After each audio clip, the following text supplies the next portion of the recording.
Talking all week about your father's sermon last Sunday. It's really wonderful, Susan. In just 2 short years, your father has taken on the spirit of New Orleans. That's very gratifying, Miss Brewster. Well, you see, living here next to the church all our lives, we've seen so many ministers come and go. The spirit of New Orleans, we always say, is friendliness. And your father's sermons are not so much sermons as they are friendly talks. Personally, I've always enjoyed my talks with Cardinal Gibbons. Have I met him yet? Oh, no, dear, not yet. Oh, the biscuit's good. Oh, bully. Won't you have another biscuit, Susan? Oh, no, thank you. I'll have no appetite for dinner now. I always eat too many of your biscuits just to try your lovely jam. Oh, but you haven't tried the quince. We always put a little apple in with it to take the tartness out. No, thank you.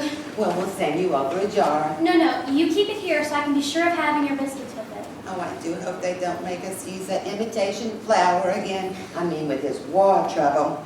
It may not be very charitable of me, but I've almost come to the conclusion that this Mr. Hitler isn't a Christian. If only Europe were another planet. Europe? Yes, Teddy. Point your gun the other way. Gun? Teddy. To the west. There's your danger. There's your enemy. Japan. Why, yes. Yes, of course. Teddy. No, Aunt Abby. Not so much talk about Europe or about the canal. Let's not talk about war. Would you like another cup of tea, dear? No, thank you, Aunt Abby. Susan? Oh, no, thank you. I must admit, Miss Abby, that war and violence seem far removed from your lovely home. Oh, it is peaceful here, isn't it? The virtues of days gone by are all here in this house. The gentle virtues that went out with candlelight and good manners and low taxes. It's one of the oldest houses in New Orleans. It's just as it was when Grandfather Brewster built and furnished it, except for the electricity, and we used that as little as possible. It was our nephew Mortimer who persuaded us to put it in. Oh, I believe that. Mortimer seems to live only by electric light. Oh, the poor boy has to work so late. I understand he's taking your sister Elaine with him to the theater again tonight. Teddy, your brother Mortimer will be here a little later. Oh, delighted! Oh, we're so happy. It's Elaine Mortimer takes to the theater with him. Well, I must admit that it is a new experience for Father to wait up until 3 in the morning for Elaine to be brought home. Oh, Susan, I hope your father doesn't disapprove of Mortimer. Well, Since it was here in our house that Elaine met Mortimer, it would feel so guilty if he did. oh, of course, Miss Abby. As for me, I find Mortimer to be quite a worthy gentleman. But Father does have some concerns about their budding romance, for one reason. You mean his stomach, Susan? His stomach? His dyspepsia. He's bothered with it so, poor boy. No, Miss Abby. I'm talking about his unfortunate connection to the theater. The theater? Oh, no, Susan. Mortimer writes for a New Orleans newspaper. Oh, I know that, I know. But Father feels that a dramatic critic who is constantly exposed to the theater may develop an interest in it. Well, not Mortimer. Your father need have no fear of that. Why, Mortimer hates the theater. Really? Oh, yes, he writes awful things about it. Oh, you can't blame him, poor boy. He was so happy writing about real estate, which he really knew something about. And then they made him take this terrible night position. My. Oh, as Mortimer says, the theater can't last much longer, and in the meantime, it's a living. Yes, I say we give the theater another year or two, perhaps. Yeah, I wonder who that could be. No, thank you, Teddy. I'll go. Oh, come in, Mr. Brody. Hello, Miss Brewster. How are you, Mr. Klein? Very well, Miss Brewster. What news have you brought me? Colonel, we have nothing to report. Splendid. Thank you, gentlemen. At ease. Oh, you know Dr. Hopper's younger daughter, Susan. Sure, hello, Susan. We've come for the toys for the Christmas fund. Oh, yes. That's a splendid work you men do. Fixing up old discarded toys to give poor children a happier Christmas. It gives us something to do when we have to sit around a station. You get tired of playing cards, and then you start cleaning your gun, and well, first thing you know, you've shot yourself in the foot. Betty, go upstairs and get that box from your Aunt Martha's room. How is Mrs. Brophy today? Mrs. Brophy has been quite ill, Susan. Your mom, yeah. I'm sorry to hear that. Well, she's doing much better. Now, I'm going to get you some beef broth to take to her. Don't bother, Miss Abby. You've already done so much for her. Oh, no, we made it this morning. Sister Martha's taking some to poor Mr. Beninsky right now. I won't be a minute. You sit down and be comfortable, all of you. She shouldn't go to all that trouble. Listen, try to stop her or sister from doing something nice, and for nothing. They don't even care how you vote. When my father first got his call to come to New Orleans and we moved in next door, my mother wasn't well. After she died, and well, for months before that. If I know what pure kindness and absolute generosity are, it's because I've known the Brewster sisters.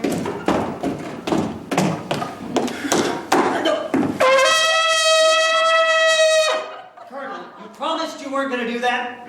But I'd have to call a cabinet meeting to get the release of those supplies.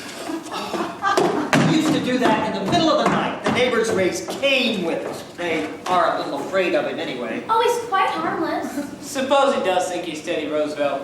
There's a lot worse people he could think he was. Damn shame. A nice family like this hatching a cuckoo.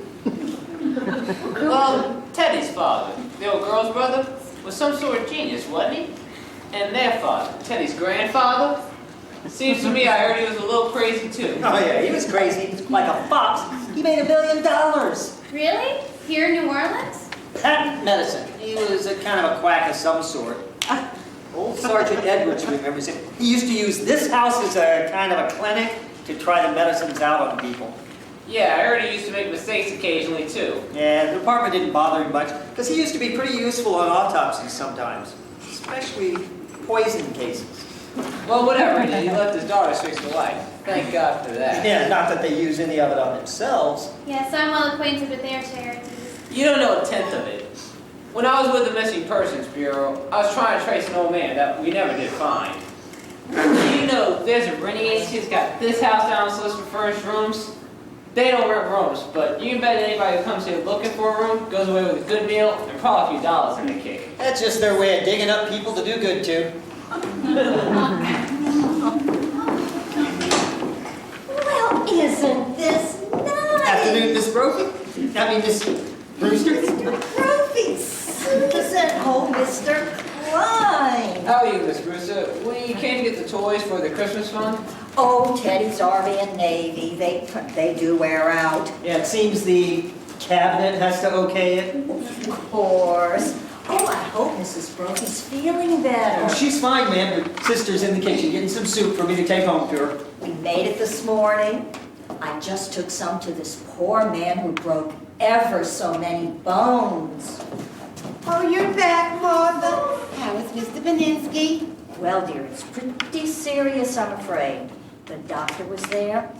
He's going to amputate in the morning. Can we be present? No. I asked him, but he said it was against the rules of the hospital. Oh, well, there's nothing you can do. You must spare yourself something. Here's the book. Make sure it's good and hot. Yes, ma'am. Oh, this is fine. This will make a lot of kids happy. That O'Malley boy is nuts about soldiers. That's General Miles. I've retired, you know. Wait, what's this? The Oregon? Teddy, put it back. But the Oregon goes to Australia. Oh, now, Teddy. No, I've given my word to Fighting Bob Evans. No, Teddy. What difference does it make when Kate gets it? Bobby Evans, Izzy Cohen? We're rolling along now, ma'am, and thank you very much. Oh, not at all. Goodbye. I should be getting home as well. Before you go, Susan. Charge! Charge the blockhouse! The blockhouse. Oh, the stairs are always San Juan Hill. Have you ever tried to convince him that he wasn't Teddy Roosevelt? Oh, no. He's so happy being Teddy Roosevelt. Once, a long time ago, remember, Martha? We thought if he would be George Washington, it might be a change for him. But he stayed under his bed for days and just wouldn't be anybody. And would so much rather he be Mr. Roosevelt than nobody. Well, if he's happy. And what's more important when you're happy? Oh, Father said that he's to sign these. Oh, what are those? Dr. Harper has made the arrangements for Teddy to go to Mandeville Hospital after we pass on. But why should Teddy sign the papers today? Well, it's better to have it all settled. If the Lord should take us away, perhaps they couldn't persuade Teddy to commit himself, which could lead to an unpleasant legal procedure. Mr. Witherspoon understands he's to file them away until the time comes to use them. Mr. Witherspoon? Who's he? He's the superintendent at Mandeville. Dr. Harper has arranged for him to stop by tomorrow or the next day to meet Teddy. Well, I should be going. Father will be over looking for me soon. Well, Susan, please give our love to Elaine and ask your father not to think harshly of Mortimer because he's a dramatic critic. Somebody has to do those things. Did you just have tea? Isn't it rather late? Yes, dear. And dinner's going to be late, too. Ooh, so why? Teddy, good news for you. You're going to Panama and dig another lot for the canal. Delighted! Bully! Just bully! I shall prepare at once for the journey. Charge! Abby, while I was out? Yes, dear, I just couldn't wait. I didn't know how long you'd be, and Susan was coming. But all by yourself? I got along fine. Oh, I'll go right downstairs and see. Oh, no, dear, there wasn't time, and Susan was coming. Well? Martha, just look in the window, see? Oh,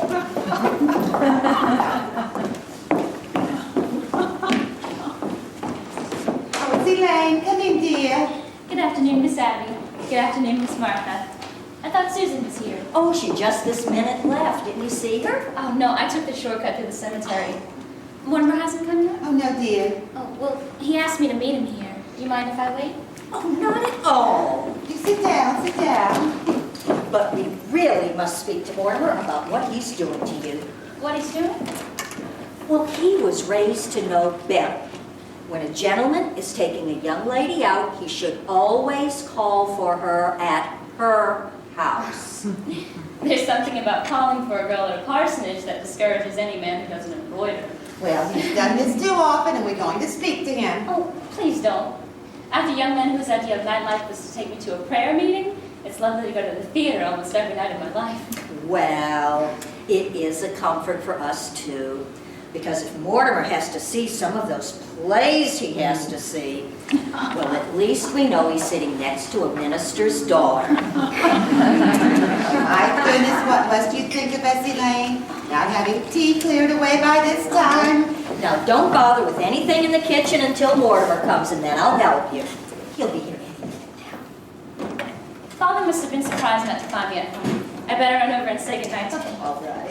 If Mortimer comes, you just let him know I'll be right back. She will. Oh, hello, Mort. Hello, Elaine. Hello, Martha. Oh, Abby! Were you going somewhere? I Mortimer's was just here. going to run over to tell Father not to wait up for me. I didn't know that was still being done, even in New Orleans. Hello, Mortimer. Hello, Aunt Abby. Oh, how are you, dear? I'm all right. You look well. You haven't changed much since yesterday. It was yesterday, wasn't it? We're seeing a great deal of you lately. Well, come sit down, sit down. Abby, don't we have something to do in the kitchen?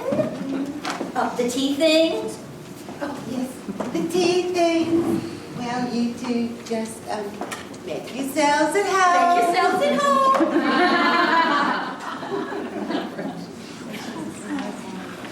Well, can't you take a hint? No, that was pretty obvious. Lack of inventiveness, I would say. That's exactly what you'd say. Where would you like to go for dinner? I don't care. I'm not very hungry. Watch state. Suppose we wait till after the show. That'll make it a little late, won't it? Not full of stinker we're seeing this evening. From what I've heard, we should be at Galatoire's by 10 o'clock. You really ought to be fair to these plays. Are these plays fair to me? I've never seen you walk out in a musical. Well, that musical isn't opening tonight. No? And darling, you'll have to learn the rules. With a musical, there are always 4 changes of title and 3 postponements. They like it at Minicapelli's, but it needs a lot of work. I was hoping it was a musical.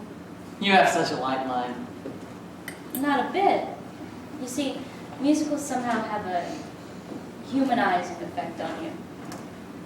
After a serious play, we join the proletariat on the streetcar, and I hear a lecture on the drama. But after a musical, you bring me home in a taxi, and you make a few passes. Darling, that's a very inaccurate piece of reporting. I'll admit that after the Behrman play, you told me I had authentic beauty. And that's a hell of a thing to say to a girl. It wasn't until after our first musical that you told me I had nice legs. And I have, too. For a minister's daughter, you know a lot about life. Where'd you learn it? The choir loft. Choir loft? I'll explain that to you sometime, darling. The close connection between eroticism and religion. Religion never gets as high as the choir loft. Which reminds me, I better run over and tell Father not to wait up for me. I've never been able to rationalize it. What? My falling in love with a girl from New Orleans. Falling in love? The only way to regain my self-respect is to keep you in New Orleans. Did you say keep? No. I've come to the conclusion that you're holding out for legalities. I can afford to be a good girl for quite a few years yet. And I can't wait that long. Where can we get married in a hurry? Say, tonight. I'm afraid Father will insist on officiating. Oh, God. I'll bet your father could even make the marriage ceremony sound pedestrian. You aren't by any chance writing a review on it. I'm sorry, darling. It's an occupation. I may give that play a good notice. Now, darling, don't pretend you love me that much. Be sure to tell your father not to wait up. I think tonight I better tell him to wait up. All right. Everything formal and legal. But not later than next month. Darling! I'll talk it over with Father and set the date. No, I'll have to see what's in rehearsal. I'll have to review some other opening nights in December. Hello, Mortimer. How are you, Mr. President? Bully, thank you, just bully. What news have you brought me? Just this, Mr. President. The country is squarely behind you. Yes, I know. Isn't it wonderful? Well, goodbye. Goodbye. Where are you going, Ted? Panama! Panama's the cellar. He digs lots of the canal down here.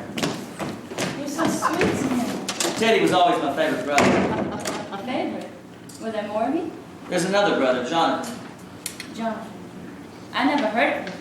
Your aunts never mentioned him. We don't like to talk about Jonathan. Jonathan left New Orleans very early by request. He was the kind of boy who liked to cut worms in two with his teeth. What became of him? I don't know. He wanted to become a surgeon like grandfather, but he didn't want to go to medical school first, so his practice got him into trouble. Aren't you two going to be late for the theater? No, Aunt Abby, we're skipping dinner. We won't have to leave for half an hour. Well, in that case, I'll leave you two alone together again. Don't bother, darling. I'm going to run over to speak to Father. Before I go out with you, he likes to pray over me a little. You know, if the prayers are too long, I'd have time to leave you beside the still waters. Oh, Mortimer, that's the first time I've ever heard you quote the Bible. We knew Elaine would be a good influence on you. Yes. Hey, by the way, Elaine and I are getting married. What? Oh, Mortimer. Martha, come right out here. I have the most wonderful news for you. Mortimer and Elaine are going to be married. Married? Oh, Mortimer! Oh, we hoped it would happen just like this. Elaine must be the happiest girl in the world. Happy. Just look at her, leaping through those gravestones. Say, what's that? What's what, dear? That statue there, that's a Harandina Carnina.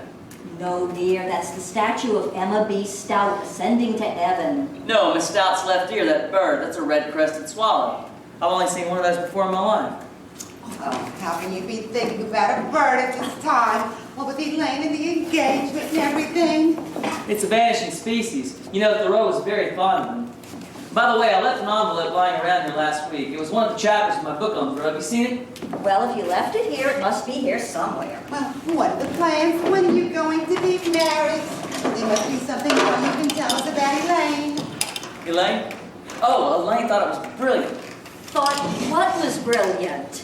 My chapter on Thoreau. Well, when Elaine comes back, I think we need to have a little celebration. We'll drink to your happiness. Martha, is there some that the veg cake left? Yes. I'll open a bottle of wine. Oh, and to think it happened in this room. Now, where can I put that? Well, with your fiancé sitting beside you tonight, oh, I hope to play us something you can enjoy for once. What's the name of it? Murder Will Out. Oh, dear. Yes, when the curtain comes up, first thing you'll see will be a dead body.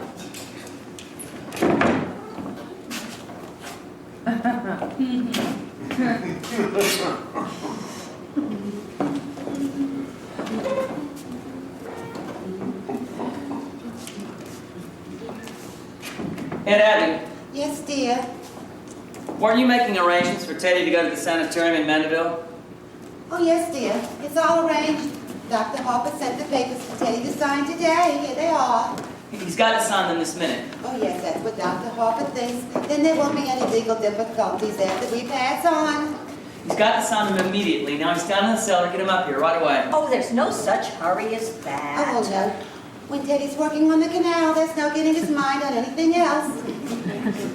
Teddy's got to go to Mandeville tonight. No, dear, that's not until after we're gone. Right away, I tell you, right away. Why, Mortimer, how can you say such a thing? Why, as long as we live, we'll never be separated from Teddy. Look, darlings, I've got some frightful news. We've got to all try to keep our heads.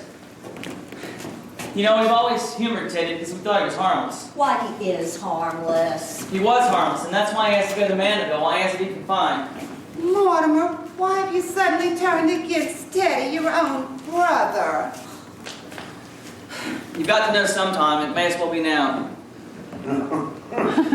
Teddy's killed a man. Oh, nonsense. There's a body in the window seat. Yes, dear, we know.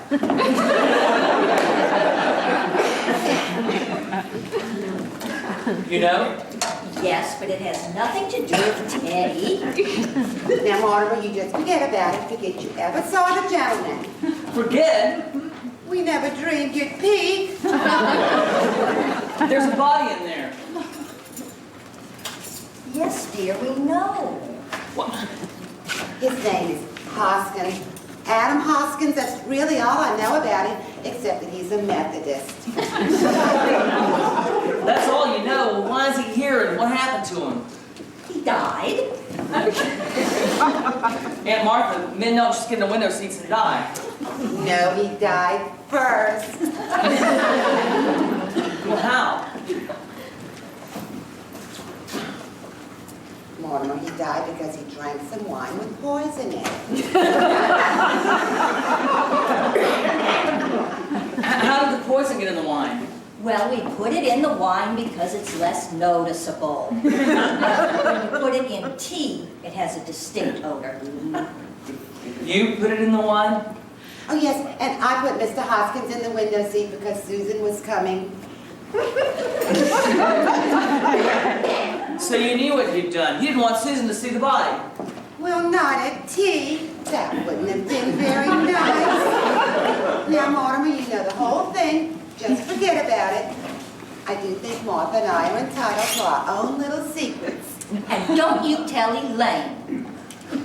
Oh, Abby, while I was out, I ran into Mrs. Schultz. She's feeling so much better, but she'd like us to take Junior to the movies again. Well, we must do that tomorrow or the next day. But this time, we decide where we want to go. She's not dragging me into another one of those horror movies again. Hello, Al. You know who this is? That's right.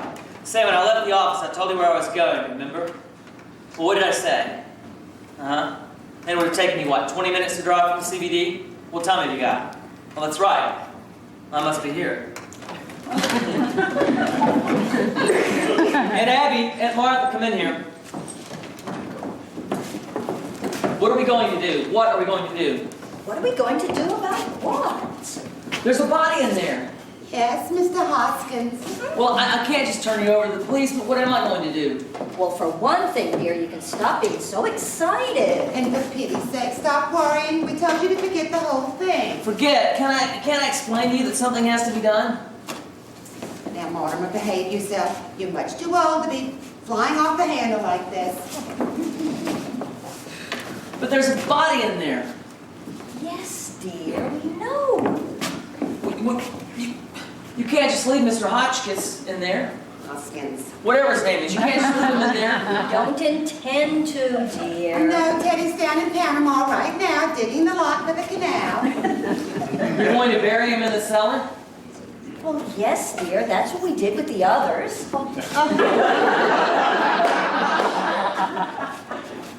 Others? The other gentleman. When you say others, do you mean others as in more than one others? Well, yes, let's see, that should make 11, isn't it? No, dear, this makes 12. I don't know, I think you're wrong, Abby. I think this is only 11. No, because I remember when Mr. Hoskins first came, it occurred to me that he would make just an even dozen. Yeah, but we really shouldn't count the first one. Well, I was counting the first one, so that makes 12. Hello? Hello? Hello, Al. My, it's good to hear your voice. Anyway, they're all down in the cellar. No, Al, son was a lark. I just called because I was feeling a little Pirandello. Look, you wouldn't understand. Look, Al, I can't cover that plate tonight. Get a hold of George. No, Al, you're wrong. I'll explain it all tomorrow. I just can't cover that plate. It's my department. I'm running it. You get a hold of George. Where was I? 12. Well, yes, Abby thinks we should count the first one so that we make 12. All right. Who's the first one? Mr. Midgley, he was a Baptist. But I really don't think we should take full credit for him because he just died. Well, Martha means without any help from us. You see, he came here looking for a room. It was just after you moved away from New Orleans. And it didn't seem right for that lovely room to be going to waste when there were so many people who needed one. He was such a lonely old man. All his kids and kin were dead and it left him so forlorn and unhappy. He felt so sorry for him. And then his heart attack came and he sat dead in that chair, looking so peaceful. Remember, Martha? We made up our minds then and there that if we could help other lonely old men to find that same peace, we would. So he dropped dead right in that chair. How awful for you. No, it was rather like old times, really. Your grandfather always used to have a cadaver or two around the house. And you see, Teddy had been digging the Panama Canal, and he thought Mr. Midgley was a yellow fever victim. And that meant he had to be buried immediately. So we all went down to the basement and buried him in the locks. Now you see, that's why we told you not to worry, because we know exactly what's to be done. So that's how all this started, that man walking in here and dropping dead. Well, now, we knew we couldn't count on that happening again. Do you remember those jars of poison that have been on the shelf in Grandfather's laboratory all these years? Well, you know your Aunt Martha's knack for mixing things. You've eaten enough for a gumbo. Well, for a gallon of elderberry wine, I take 1 teaspoonful of arsenic, a half teaspoonful of strychnine, and then just a pinch of cyanide. Should have quite a kick. Oh, yes. As a matter of fact, one of our gentlemen just had time to say, "How delicious." Really must get things started in the kitchen. Well, I wish you could join us for dinner, dear. I'm trying out a new recipe. Not couldn't eat a thing. I'll come and help you, dear. Oh, I feel so much better now. Oh, that's right, you have to wait for Elaine. Oh, how happy you must be. I'll leave you alone with your thoughts.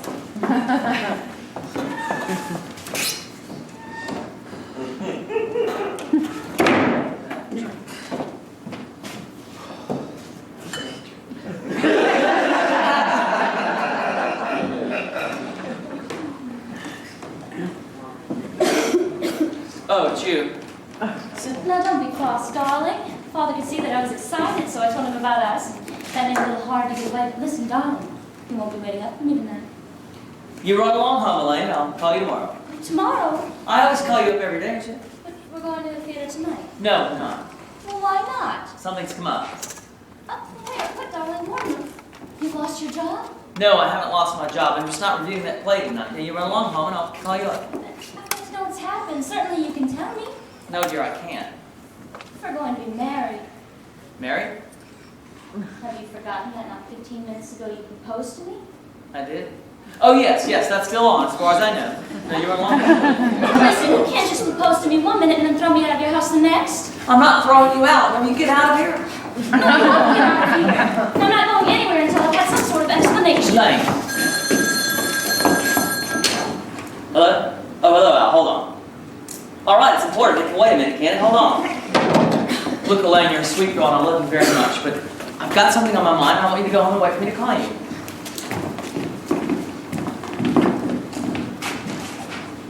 Don't try to play ignorant with me.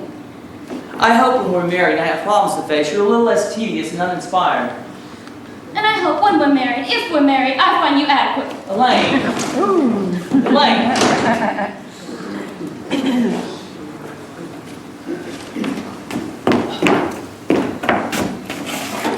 Look out. Hello? Oh, there's someone at the door, dear. How do you do? Come in. I understand you have a room to rent. Oh, yes, won't you step in? Are you the lady of the house? Oh, yes, I'm Miss Brewster, and this is my sister, another Miss Brewster. My name is Gibbs. Well, won't you come and sit down? I'm sorry, we were just setting the table for dinner. Hello? Give me Al, city desk. Al? Hello? Sorry, wrong number. May I see the room? Oh, why don't you sit down and let's get acquainted first? That won't do much good if I don't like the room. It's New Orleans, your I home. haven't got a home. I live in a hotel. Don't like it much, though. Hello, give me city desk. Is your family from New Orleans? I haven't got a family. All alone in the world. Yep. Well, Martha, well, you've come to just the right house. Please sit down. Hello, Al. It's Mort. We got cut off. Look, I can't review that play tonight. That's all there is to it. I can't. What church do you go to? You know, there's an Episcopal church right next door. Well, I'm Presbyterian. Well, used to be. What's George doing in Bermuda? I did. Well, certainly, I told him you could go to Bermuda. It's my department, is it? Well, there must be someone who can review the play. Who else is in the office? Is there always this much noise around here? He doesn't live with us. Look, Al, what about the office boy? The bright David Cuthbert. Will you look around? I'll hold on. Now, I'd really like to see the room now. It's upstairs, but why don't you try some of our wine before we start out? No. And then never touch it. Oh, we make this ourselves. It's elderberry wine. Elderberry wine? Yes. What? I haven't tasted elderberry wine since I was a boy. Thank you. Well, there has to be some printers around. Look, Al, what about the fellow that sets my copy? He ought to know about what I'd write. His name is Joe. He's the third printer from the left. But look, he could turn out to be another Stephen Sutherland. Do you have your own elderberry bushes? Oh, no, but the cemetery next door is full of them. No, I'm not drinking, but I'm going to start. Do you serve meals? Well, we might, but first, why don't you see how you like our wine? Mortimer. What's that, Martha? Mr. Gibbs, put the glass down. Put down the glass. Get out of here. You're leaving. Are you crazy? This is over. Get out of here. Get the hell out of here. Do you want to be murdered? Do you want to be poisoned? Get out of here. Get the hell out of here. Go! You're all nuts! You're Get crazy! out of here, Gibbs. Now you've spoiled everything. You can't do that. I don't know how to explain this to you, but it's not only against the law, it's wrong. It's not a nice thing to do. People wouldn't understand. He wouldn't understand. Abby, we never should have told Mortimer. What I mean is, this has turned out to be a very bad habit. Mortimer, we don't try to stop you from doing things you like to do. I don't see why you should interfere with us.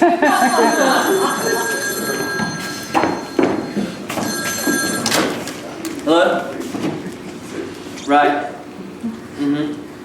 All right, Al. I'll see the first act and I'll pan the hell out of it. But look, you've got to do something for me. Get hold of O'Brien. Or Laurie, the head of the legal department. Have him meet me at the theater. Now, don't let me down, Al. All right, I'm leaving now. Look, Annie's, I've got to go to the theater. I can't get out of it. But before I go, will you promise me one thing? We'd have to know what it is first. You know I love you dearly. I know you love me very much. You know I'd do anything in the world for you. I want you to do just this one little thing for me. What is it that you want us to do? Don't do anything. I mean, don't do anything. Don't leave this house and leave Mr. Hoskins right where he is. Why? I need time to think, and I've got quite a little to think about. You know, I wouldn't want anything to happen to you. Oh, what on earth could happen to us? Well, anyway, You'll do this for me, won't you? Well, we were planning on holding services before dinner. Services. You don't think we bury Mr. Hoskins without a full Methodist service, do you? He was a Methodist. I can't wait till I get back. Then you can join us. Yes, yes. Oh, Mortimer, you'll enjoy the services, especially the hymns. Martha remember how beautifully Mortimer used to sing in the choir before his voice changed. So remember, you're not going to let anyone in this house while I'm gone. It's a promise. Well, I think we can do that now that Mortimer's cooperating with us. All right, Mortimer. Great. You got some paper? oh, yes. I'll get back as quickly as I can. There's a man I've got to see. Get some stationery with us, too. Yes, that'll be fine. I can save time if I write my review on the way to the theater. Mortimer certainly didn't seem like himself today. Well, that's only natural, and I think I know why. Why? He's become engaged to be married. I suppose that would make any man nervous. Well, I am so happy for Elaine. And you know, I think the honeymoon is going to give Mortimer a real vacation. I don't think he got enough rest this summer. Well, at least he didn't go kiting off to China or Spain. I don't know what he ever saw in those places. Well, I think to Mortimer the theater has always seemed small potatoes. He needs something big to criticize, something like the human race. Yes. Oh, if Mortimer's coming to the services, we'll need another hymnal. There's one up in my room. Oh, you know, Martha, it's really my turn to read the services, but since you weren't here when Mr. Hoskins came, I want you to do it. Oh, that's so sweet of you. Are you sure? And it's only fair. Wow. I think I'll wear the navy bombazine and Mother's old brooch. Oh, I'll go. Oh, we promised Mortimer we wouldn't let anybody in. Who do you suppose it could be? I don't know. I'll check. It's two men and I've never seen them before. Are you sure? Okay, come on. There's a car at the curb. They must have come in that. Do you recognize them? They're strangers to me. Oh, we'll just have to pretend we're not here.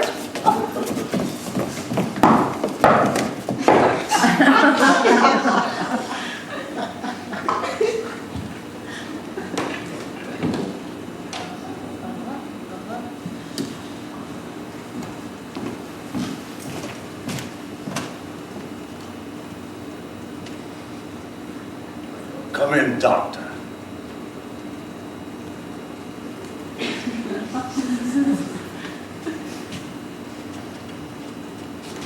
This is the home of my youth. As a boy, I couldn't wait to escape from this place. Now I'm glad to escape back into it. Yeah, Johnny is a fine hideout. Yes, the family must still live here. There's something so unmistakably Brewster about the Brewsters. Let's hope there's a fatted calf awaiting the return of the prodigal. Yeah, I'm hungry too. Look, Johnny, drinks. As though we were expecting. A good omen. Who are you? What are you doing here? What? And Tabby, and Martha. It's Jonathan. You get out of here! I'm Jonathan, your nephew, Jonathan. Oh, no, you're not. You're nothing like Jonathan, so you just get out of here. But I am Jonathan. And this is Dr. Einstein. And that's not Dr. Einstein either. Not Dr. Albert Einstein, Dr. Herman Einstein. Who are you? You're not our nephew, Jonathan. I see you're still wearing the lovely cameo ring that Grandma Brewster bought in England. And you, Martha, still the high collar to hide the scar where Grandfather's acid burned you. His voice is like Jonathan's. Have you been in an accident? No, my face. Dr. Einstein is responsible for that. He's a plastic surgeon. He changes people's faces. I've seen that face before. Abby, remember when we went to the movies with the little Schultz boy and I was so frightened? It was that face! Easy, Johnny, easy. Don't worry, ladies. These last 5 years I gave him 3 new faces. I gave him another one right away. this face. Then I saw that movie too. It was just before I operated. And I think to myself, everybody wants to look like a movie star, huh? So, only I was a little intoxicated. You see, Doctor? You see what you've done to me? Even my own family! Oh, Johnny, you're home now. You're home now in this beautiful house. So many times he tells me about New Orleans, about this house, about his aunt, whom he loves so. They know you, Johnny. Which Jonathan, speak to him. Tell him so. Well, Jonathan, it's been a long time. What have you been doing all these years? Yes, so where have you been? England, South Africa, Australia. The last 5 years in Chicago. Dr. Einstein and I were in business there together. We were in Chicago for the World's Fair. Yes, we found Chicago awfully warm. Yeah, that was hot for us too. Yes, well, it's wonderful to be in New Orleans again. And you, Abby, Martha, you don't look a day older. Just as I remembered you. Sweet, charming, hospitable. And dear little Teddy, did he ever get into politics? My brother, Doctor, was determined to become president. Teddy's fine, just fine. And Mortimer's doing well, too. Yes, I know all about Mortimer. I've seen his picture at the head of his column. He's evidently grown to fulfill all the promise of his early nasty nature. We're very fond of Mortimer. Well, Jonathan, it's very nice having seen you again. Well, bless you, Aunt Martha. It's good to be home again. Well, Martha, we mustn't let what's on the stove boil over. Yes, if you'll excuse us for a minute, unless you're in a hurry to go somewhere. All right, Johnny. Where do we go from here? You got to think fast. The police have got a picture of that face. We got to find some place at the operator. We got to find some place for that. Oh, we got to find some place for Mr. Spinazzo too. Don't waste any worry on that rat. But Johnny, we got a hot stick on our hands. I said, forget Mr. Spinazzo. You can't leave a dead body in the rumble seat. Look, kill Johnny. He was a nice fellow. He gives us a lift up, and then what happened? He said I looked like Boris Karloff. That's your work, Doctor. You did that to me. And if he finds something, I fix you quick. Tonight? Yeah. No, I got to eat something, Johnny. I'm hungry. I'm weak. Jonathan, we're glad that you remembered us and took the time to come in and say hello. But you were never happy in this house, and we were never happy with you in it. So we just come in to say goodbye. And I can't say that your feelings towards me come as a surprise. I spent a great many hours regretting the many heartaches I must have given you as a boy. You were quite a trial to us, Jonathan. But my great disappointment is for Dr. Einstein. I promised him that no matter how rushed we were in passing through New Orleans, that I'd take the time to bring him here for one of Aunt Martha's home-cooked dinners. Oh? Well, I'm sorry. I'm afraid there wouldn't be enough. Well, Abby, it is rather a large pot roast. Pot roast? Bless you, Aunt Martha. We'll stay for dinner. We'll hurry along. Yes. Jonathan, if you need to freshen up, you can use the washroom in Grandfather's old laboratory. Is that still there? Yes, just as it was. Well, I'll help Martha get started since we're all in a hurry. Well, we can be here anyway. Grandfather's laboratory. Doctor, and just as it was, it's the perfect operating room. Yeah, too bad we can't use it. And after you're done with me, well, we can make a fortune here.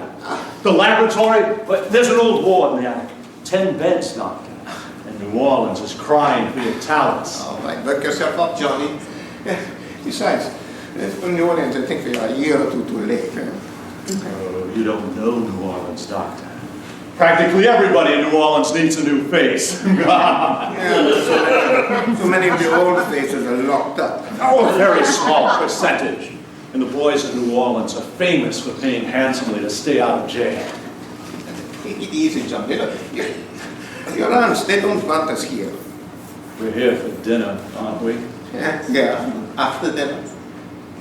Leave it to me, Doctor. I'll handle it. Now, this house will be our headquarters for years. That would be beautiful. This nice, quiet house. Those aunts of yours, they're such sweet ladies. I love them already. I go get the bags, yeah? Doctor, let's wait until we're invited. What you just said. We'll be invited. If they say no. Doctor, two helpless old women. Yeah. Oh, it's like comes true. A beautiful dream. But I hope you're not dreaming. It's so peaceful. That's what makes this house so perfect for us. It's so peaceful.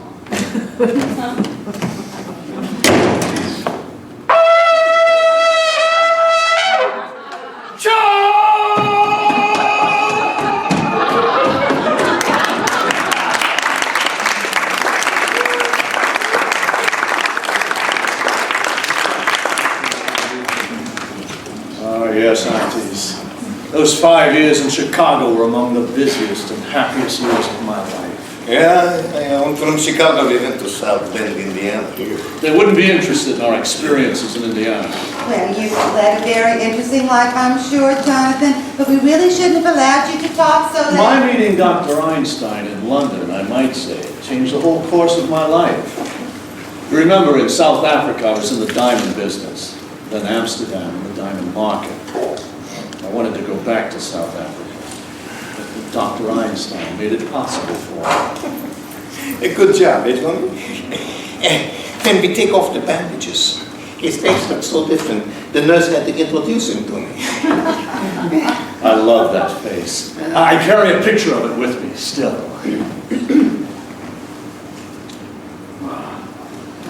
It looks more the way you used to look, but still, I wouldn't know you. We'll go back to that face, I think. Yeah, it's safe now. Well, I know you both need to get to where you're going. My dear aunties, I'm so full of that delicious dinner, I can barely move a muscle. Yeah, it's nice here. Well, it is getting rather late.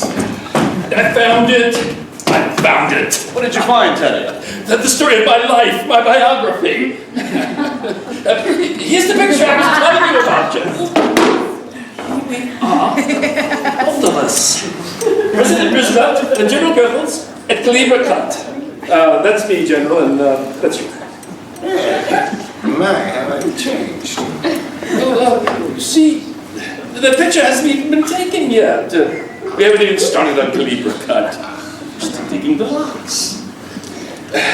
And now, General, we will both go to Panama and inspect the new lock. Oh, you're Teddy. Not the Panama. Yeah, some of the time, perhaps. The Panama is a long way off. Oh, nonsense. It's just down in the cellar. The cellar. We let him dig the Panama Canal in the cellar. General Goebbels, as President of the United States, Commander-in-Chief of the Army and Navy, and the man who gave you this job, I demand that you accompany me on an inspection of the new lock. Teddy, I think it's time you went to bed.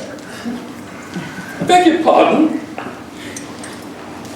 Who are you? I'm Woodrow Wilson. Now go to bed. No, you're not Wilson. But your face is familiar. Let's see. You're no one I know now. Perhaps later on my hunting trip to Africa. Yes, you look like someone I might meet in the jungle. Brother Jonathan, dear. He's had his face changed. Oh, so that's it. Nature faker. Well, Teddy, perhaps you'd better go to bed now. Jonathan and his friend have to get back to their hotel. General Goebbels, inspect the canal. Well, Mr. President, we go to Panama. Bully! Bully! Follow me, General. It's down south, you know.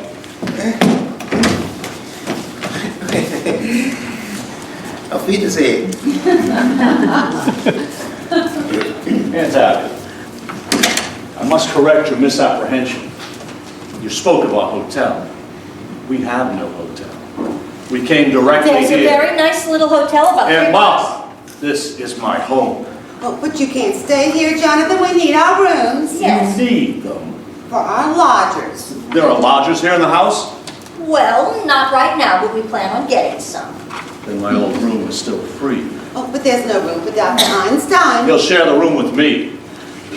No, Jonathan, I'm afraid you can't stay here. Dr. Einstein and I need a place to sleep. You remembered earlier that as a boy, I could be disagreeable. Maybe It just wouldn't for be tonight. very pleasant. Maybe just for tonight. Just for tonight, Jonathan. Then that's settled. Get my room ready immediately. It only needs airing out.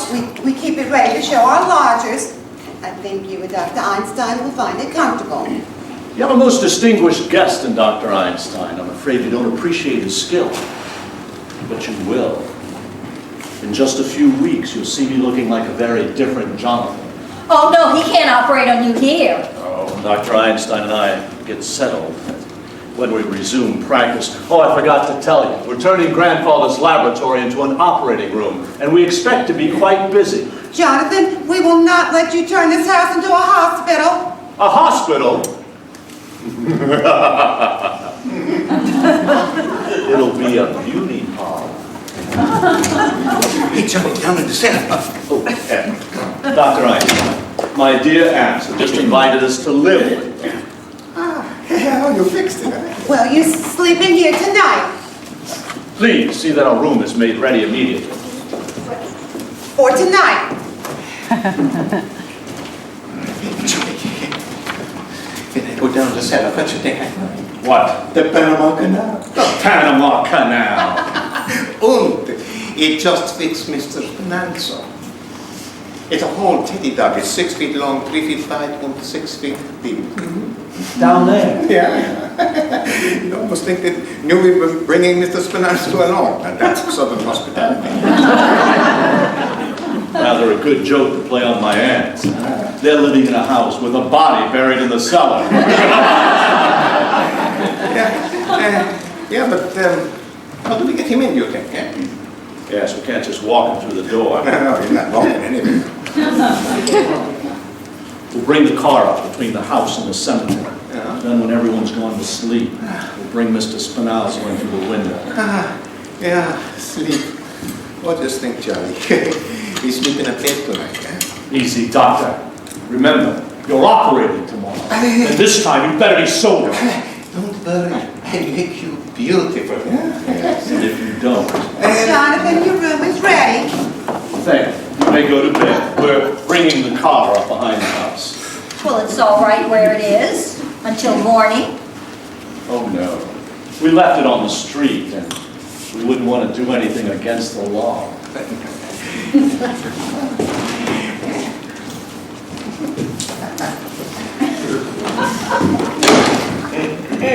Abby, what are we going to do? Well, we're not going to let them stay in this house for more than one night, for one thing. The neighbors think people coming in here with one face and going out with another. What are we going to do about Mr. Hoskins? The Hoskins, it can't be very comfortable for him in there. He's been so patient, the poor dear. I think Teddy had better get him downstairs right away. Yes. And Abby, I will not invite Jonathan to the funeral. Oh no, we'll wait till they've gone to bed and then come back downstairs and hold the services. General Goebbels was very pleased. He says the canal is just the right size. Teddy, there's been another yellow fever victim. Oh, dear me. This is going to be a shock to the General. Then we mustn't tell him about it. But it's his department. Oh no, we mustn't tell him it was just for his visit.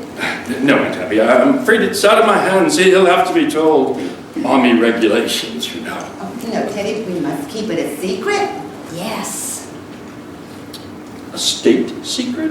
Yes, Teddy, a state secret. Promise? The word of the President of the United States. Cross my heart and hope to die. Now, let's see. How are we going to keep it a secret? Well, Teddy, you go back downstairs, and when I turn out the light and it's all dark, you come back up and take the poor man down to the canal. Now, run along, Teddy. And we'll come down later and hold services. You may announce the President will say a few words. Where is the poor devil? Oh, he's in the window seat. Oh, Jimmy, it must be spreading. We've never had yellow fever there before. Now, Mark, when Jonathan and Dr. Einstein get back, let's see if we can get them to go to bed right away. Yes.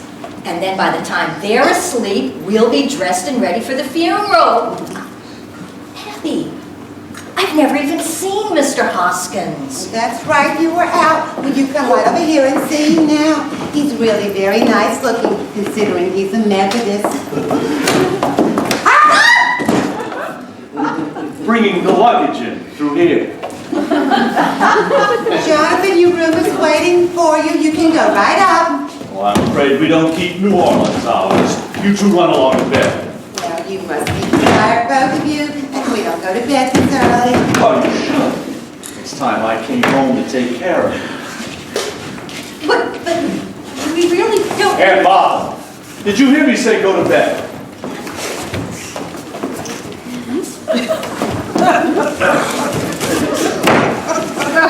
The instruments can go to the laboratory in the morning. Now then, we're all going to bed. I'll wait until you're up and then turn out the lights. Come on, Doctor, one more flight up. Move along, Aunt Martha.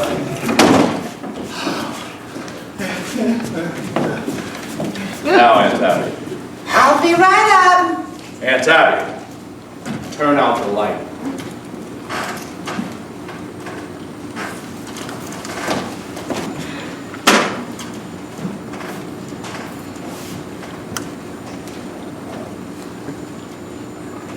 All right. I'll get the window open. You go around and hand them through. No, it's too heavy for me. You go outside and push. I stay here in the cold, and then together we're getting down to Panama. I'll look around outside the house. When I tap on the glass, you open the window. Yeah. All right, Johnny.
Miss Abby?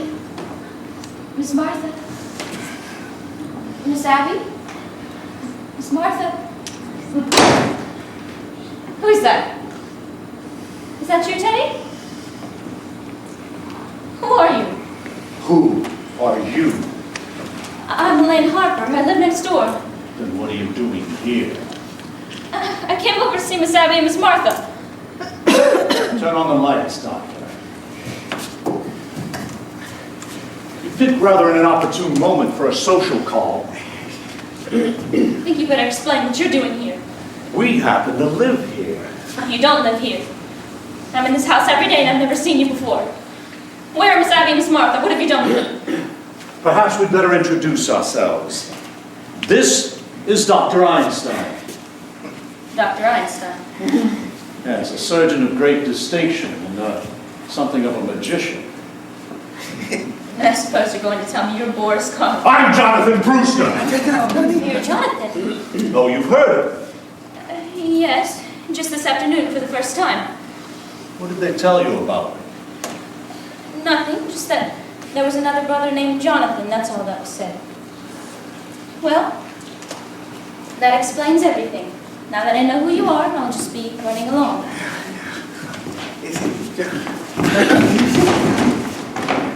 You'll kindly unlock the door.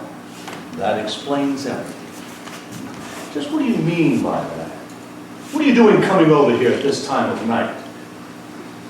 I thought I saw someone prowling around the house. I suppose it was you? You thought you saw someone prowling around the house? Yes. Weren't you outside? Isn't that your car? You saw someone by the car? Yes. What else did you see? Just someone walking around the house in the car. What else did you see? Just that. That's all. That's why I came over here. I wanted to tell Miss Abby to call the police, but I'll just be running along. What was the person doing at the car? I don't know. I was on my way over here. I think you're lying. Ah, Johnny, I think she's telling the truth. We let her alone, huh? I think she's lying. Breaking into a house at this time of night. I think she's dangerous. I don't think she should be allowed running around loose. Take your hands off me!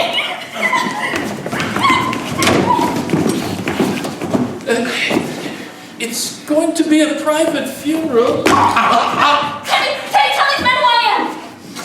Well, that's my daughter, Alice.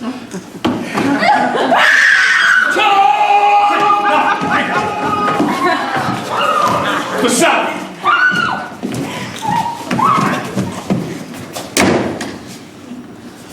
What's the matter? What's happening down here? What's the matter? What are you doing?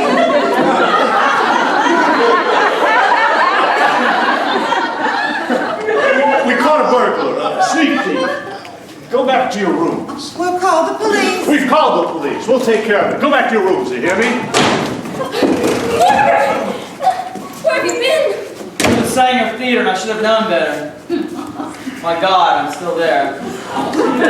This is your brother Jonathan, and this is Dr. Einstein. I know this isn't a nightmare, but what is it? Come back home, boy. Who did you say this was? It's your brother Jonathan. He's had his face changed. Dr. Einstein performed the operation. Jonathan. Jonathan, I always knew you were a horror, but you have to look like one? Easy, Johnny, easy. Mortimer, have you forgotten the things I used to do to you when we were boys? Remember being tied to the bedpost? The needles under the fingernails? My God, it is Jonathan. Yes, I remember. I remember you as the most detestable, vicious, venomous form of animal I ever knew. Oh, now don't you two boys start arguing again the minute you've seen each other. There's not going to be any fight, Aunt Abby. Jonathan, you're not wanted in this house. Get out. Dr. Einstein and I have been invited to stay. Not in this house. Just for tonight.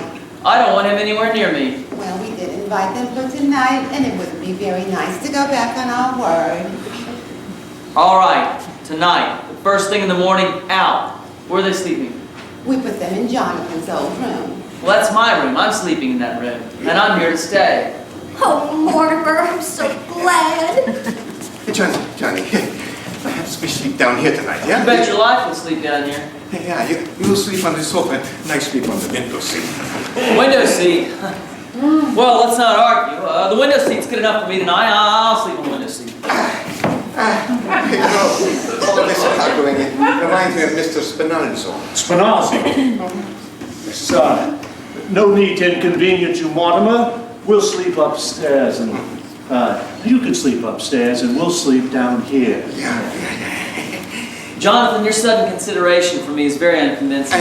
No, Vigo, get ourselves out of the room, yeah? Vigo, yeah? Doctor, I completely lost track of Mr. Spinalza. Who's this Mr. Spinalza? Oh, he's a friend of ours. Johnny was looking for a place for him to stay in. Well, don't bring anyone else into this house. No. He go upstairs and I'll tell you all about it. I'll be back, yeah? Don't bother, Doctor. Mortimer, there's no reason for you to stay down here. I can go in with Martha and you can take my room. Oh, no bother at all, Aunt Abby. We'll have our things cleared out in just a moment, Mortimer, and then you can have the room upstairs. You're just wasting your time. I've already told you I'm staying down here. Mortimer, What's the matter here? I've almost just been killed. You've almost been killed. Abby, Martha. No, it was Jonathan. He mistook her for a sneak thief. No, it was more than that. Mortimer, he's some kind of maniac. Have you got some smelling salts? No, but would some hot tea or coffee do? Coffee. And make some for me as well. Oh, and some sandwiches. I haven't had any dinner. We'll make enough for the both of you. Martha, we can leave our hats down here for now.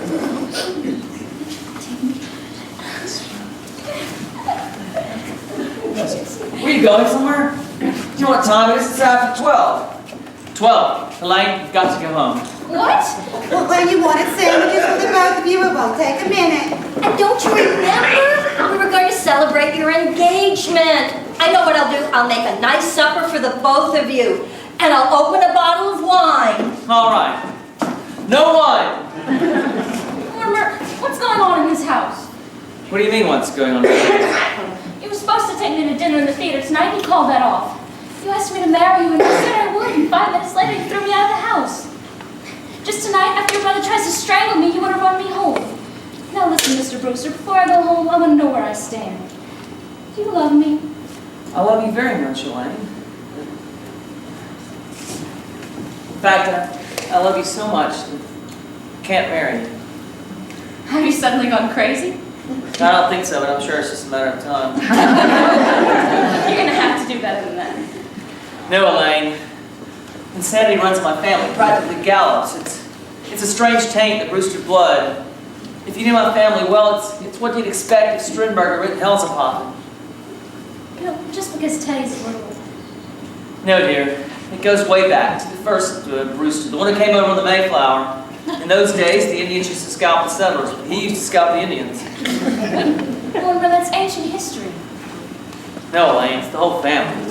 Take my grandfather. He used to try out his patent medicines on dead people to be sure he wouldn't kill them. He wasn't so crazy. He made $1 million. And there's Jonathan. You just said he was a maniac. He tried to kill you, Elaine. That's your brother, not you. I'm in love with you. And there's Teddy. You know Teddy. Teddy thinks he's President Roosevelt. No, dear. No Brewster should marry. I realize now if I'd met my father in time, I'd have tried to stop him. Now, darling, all this doesn't mean you're crazy. Just take your aunts. They're Brewsters, aren't they? And they're the sanest, sweetest people I've ever known. Even they have their peculiarities. Well, yes, but what lovely peculiarities. Kindness, generosity, human sympathy. There's another one. There are plenty of others, but you can't tell me anything about your aunts. I'm not going to, Elaine. Look, you've got to go home. Something's come up. From where? We're here alone together. I know I'm acting irrational. Just put down the fact that I'm a mad Brewster. If you think you're going to get out of this by pretending to be insane, you're crazy. Maybe you're not going to marry me, but I'm going to marry you. I love you, you don't. If you love me, you'd get the hell out of here. You'll at least want me home, won't you? I'm afraid. Afraid? A little walk through the cemetery? Kiss me. Of course, dear.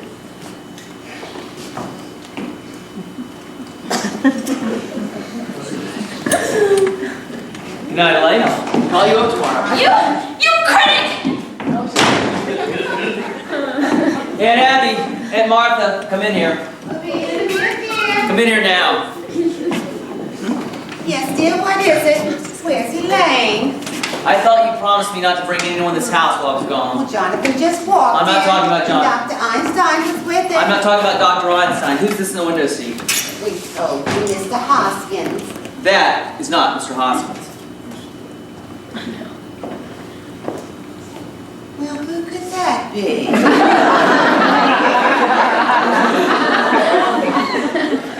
You trying to tell me, Aunt Abby, you've never seen this gentleman before? Well, I most certainly am.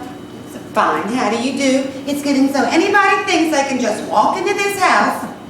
Now, Aunt Abby, don't you try to get out of this. That's another one of your gentlemen. Mortimer, how can you say such a thing? Why, that man's an imposter. And if he came here to be buried in our cellar, he's sadly mistaken. Aunt Abby, you admitted to me you put Mr. Hoskins in the window seat. Yes, I did. By the way, where is Mr. Hoskins? Oh, he must have gone to Panama. You buried him.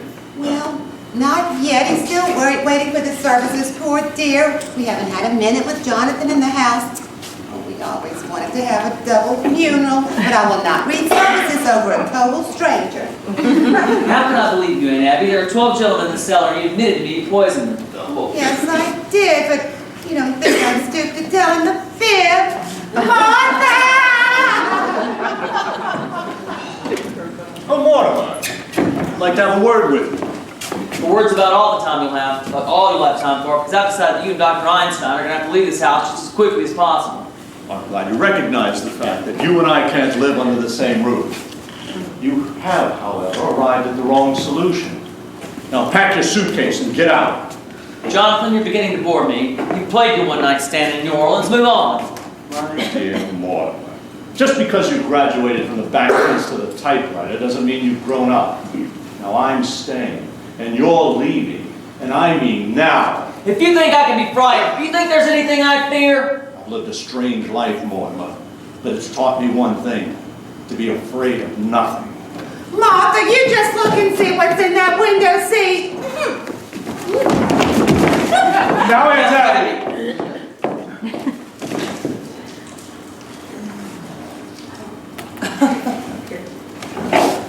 John, why don't you let Aunt Martha see what's in the window seat?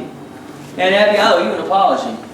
And I have some great news. Jonathan's leaving and he's taking Dr. Einstein, their co-companion, with him. Jonathan, you're my brother. You're a Brewster. I'm going to give you a chance to get away and take the evidence with you. You can't ask for more than that.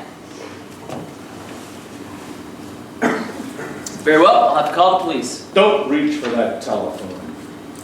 Are you still giving me orders after seeing what's happened to Mr. Spinalzo? Spinalzo? I knew he was a foreigner. Remember, what happened to Spinalzo can happen to you, too.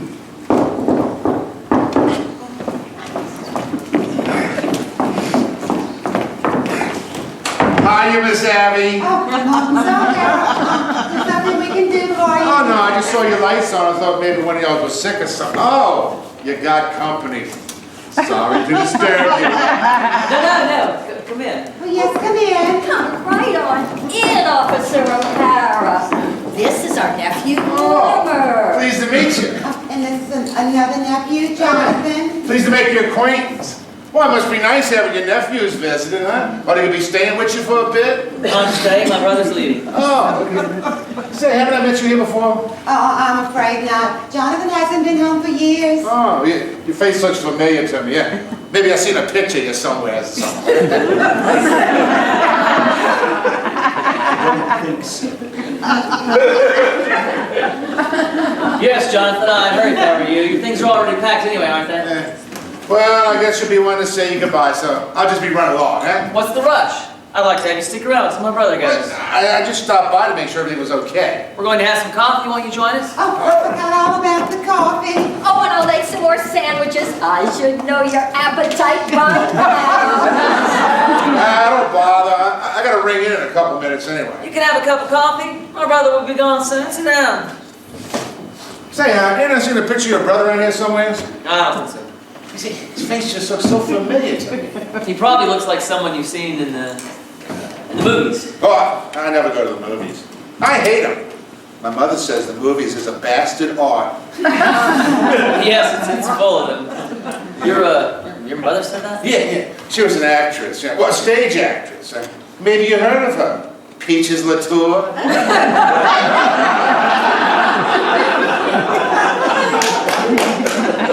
You know, it sounds like a name I've seen somewhere on a program. Yeah.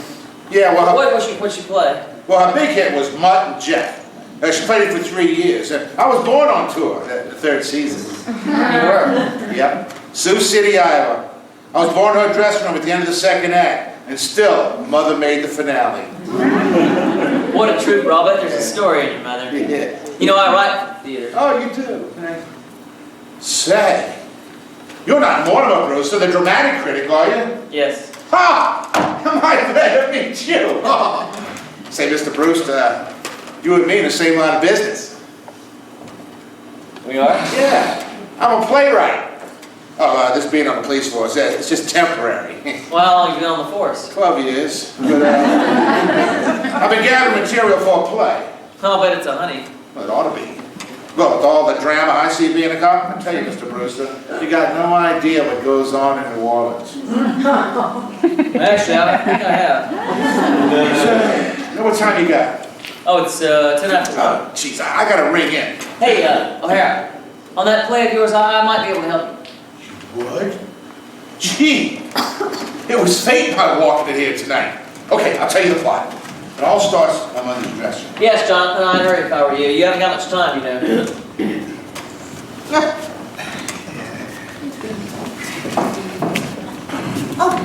Oh, you leave me now, Jonathan. Well, goodbye.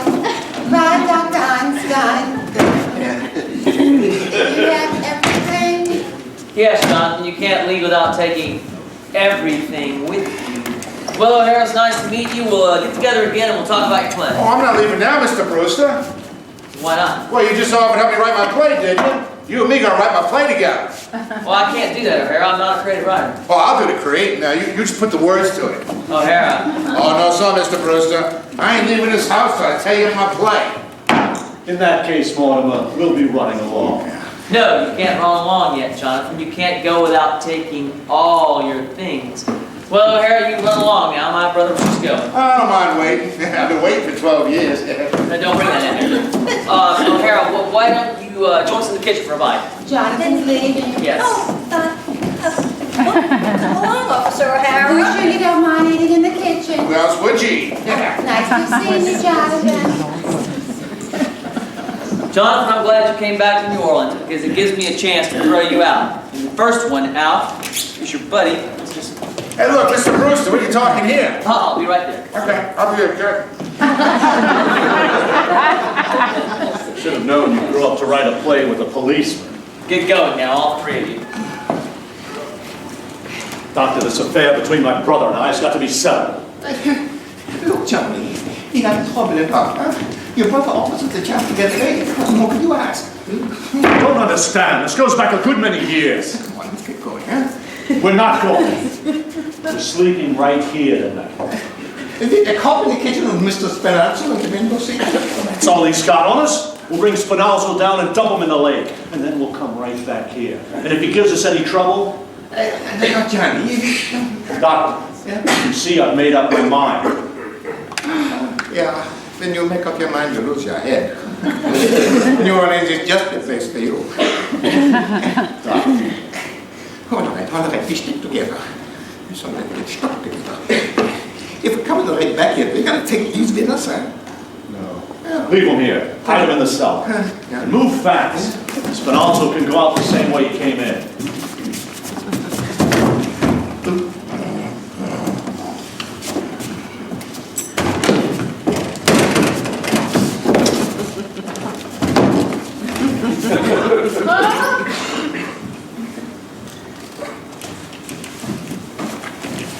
Johnny, come quick. What's the matter? Oh, in the cell? Yes. We got an ace in that book. Come here, I'll show you.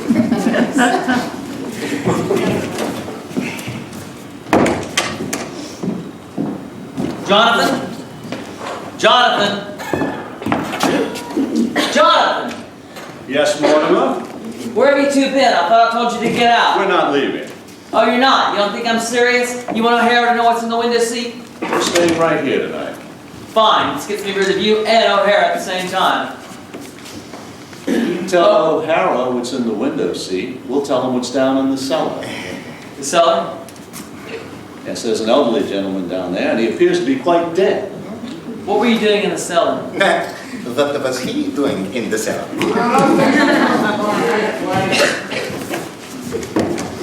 Now, what are you going to tell O'Hara? Hey, Mr. Bruce, yeah, I just want to hear the story too. No, we can't do that right now. You got to ring in. Oh, the hell with bringing in. I'll get you answer here and tell you the story. Not in front of all these people. We'll get together alone, someplace later. How about Cafe Du Monde? Great. You go ring in and I'll meet you Cafe Du Monde. Why don't you two go down in the cellar? That's fine with me. Is that the cellar? No, we're going to meet at Cafe Du Monde, but you're going to ring in first. All right, it's only going to take a couple of minutes. Yeah, exactly. I'll ditch this guy and I'll be back in 5 minutes. I'll expect to find you gone. Yeah? No, wait for me. Oh, we'll wait for him, Doc. I've waited a great many years for a chance like this. Yeah, we got him right where we want him. Did he look good, yeah? Yeah. Bring the bags back up to our room. Huh? Have they gone? Oh, we thought we heard somebody leave. It's just Mortimer, and he'll be back in a few minutes. Is there any food left in the kitchen? I think Dr. Einstein and I will enjoy a bite. Well, you won't have time. Oh, no, if you're still here when Mortimer gets back, he won't like it. Oh, he'll like it. He's got to like it. Now see if there's anything for Dr. Einstein and I to eat while we bury Mr. Spinalzo in the cellar. Oh, no. Oh, no, Jonathan, you can't bury him in our cellar. You just take him out of here. There's a friend of Mortimer's down there waiting for him. Friend of Mortimer's? Yes, they'll get along just fine together. They're both dead. Oh, they must mean Mr. Hoskins. Mr. Hoskins. You mean you know about what's down there? Well, of course we do. He's no friend of Mortimer's. He's one of our gentlemen. You gentlemen. Yes, and we will not have any strangers buried in our cellar. But Mr. Hoskins? Mr. Hoskins is not a stranger. And besides, the cellar's crowded already. With what? Well, there are 12 graves down there now. 12 graves? And that leaves very little room, and we're going to need it. You mean you and Aunt Martha have murdered? Murder? Certainly not. It's one of our charities. Well, what we've been doing is a mercy. So you just take your Mrs. Spinoza out of here. You've done that here, in this house, and you buried them down there.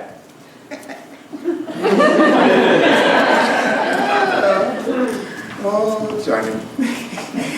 We've been chased all over the world. They stay right here in New Orleans, and they done just as good as you. What? They got 12, and you got 12. I've got 13. And I've got 12. 13! There's Mr. Spinalzo. Then the first one in London, 2 in Johannesburg, 1 in Sydney, 1 in Melbourne, the 2 in San Francisco, 1 in Phoenix, Arizona. Phoenix? Yes, the filling station. Ah. Then 3 in Chicago, and 1 in South Bend, Indiana. Oh, no. South Bend don't count. He died of pneumonia. He wouldn't have died of pneumonia if I hadn't shot him first. He died of pneumonia. He don't count. He counts with me. I say 13. They've got 12, and you've got 12. The ladies are just as good as you. Oh, they are they? Well, that's easily taken care of. All I need is 1 more. That's all. Just 1 more. Here I am.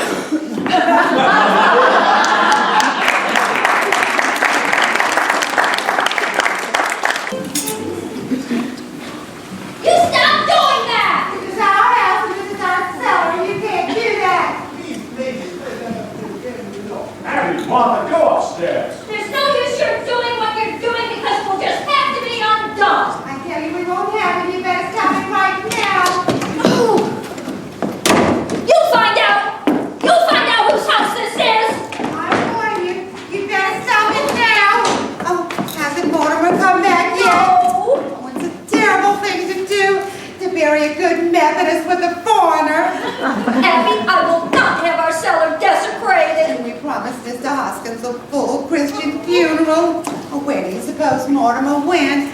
I don't know, but he must be doing something because he told Jonathan, You just wait, I'll settle this. Well, they can't very well settle it if he's out of the house. That's all we want settled. What's going on down there? All right, where's Teddy? Mortimer, where have you been? I've been to see Dr. Gilchrist. I have a signature on Teddy's commitment papers. Mortimer, what is the matter with you? Running around having papers signed at a time like Do this. you know what Jonathan's doing? He's putting Mr. Hoskins and Mr. Spinoza in together. Oh, he is. He will let him. Is Teddy in his room? Teddy won't be any help. After I get Teddy's signature on these commitment papers, I can tackle Jonathan. Well, what have they got to do with it? You had to go and tell Jonathan about those 12 gentlemen in the cellar. If I can make Teddy responsible for those, I can protect you, don't you see? No, I don't see. And we pay taxes to have the police protect us. Well, I'll be back down in a minute. Come, Arthur, we're going for the police.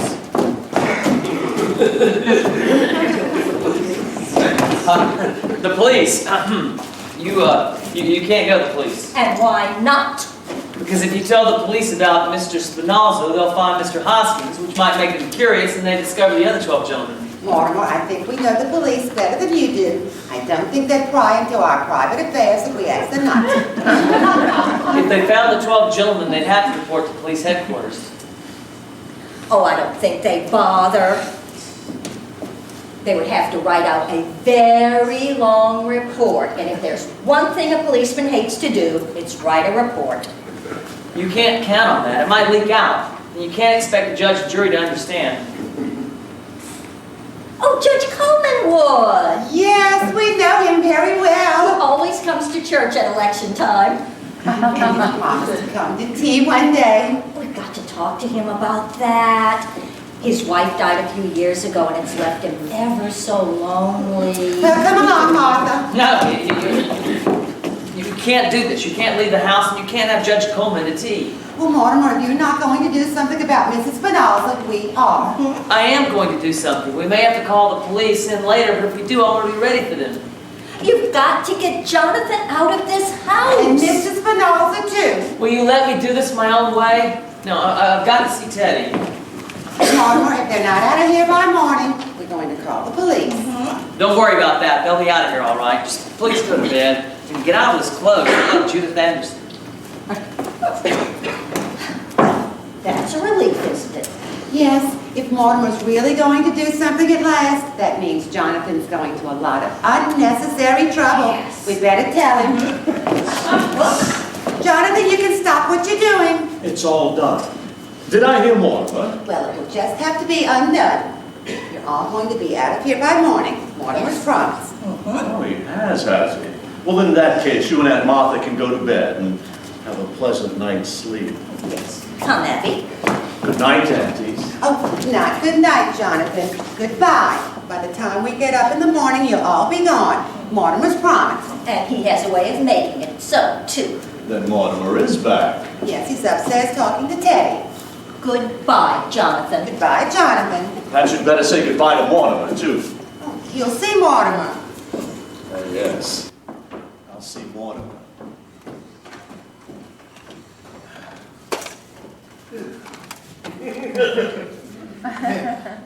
That's all fixed up. It's smooth like a leg. Nobody would ever know they was down there. Oh, that bed feels good already. 48 hours I haven't slept. Come on, Johnny. Let's go up. You're forgetting, Doctor. Look. My brother, Mortimer. Oh, no, not tonight. Tomorrow maybe, or the next day, eh? Yes, tonight. Now. No, but Johnny, I'm tired. Oh, only got to operate. Oh, yes, you're operating tomorrow, but tonight we take care of Mortimer. No, not tonight. We go to bed. Look at me, Doctor. You can see it's going to be done, can't you? Yeah, I can see. I know that look. Yes, it's too late for us to dissolve a partnership. All right. We do it.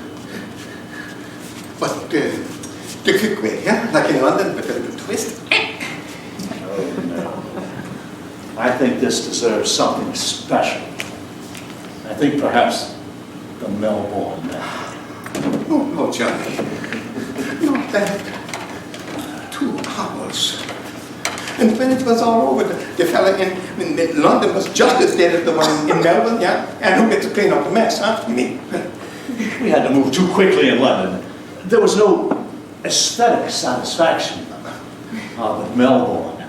Now there was something to remember. Oh, remember. I wish I didn't. No, Johnny. Not Melbourne. Not me. Yes. Where are your instruments? I won't do it, Johnny. I won't do it. Get your instruments. No, Johnny. Where are they? Oh, yes. You hid them in the cellar, didn't you? Where? I won't tell you. I'll find them.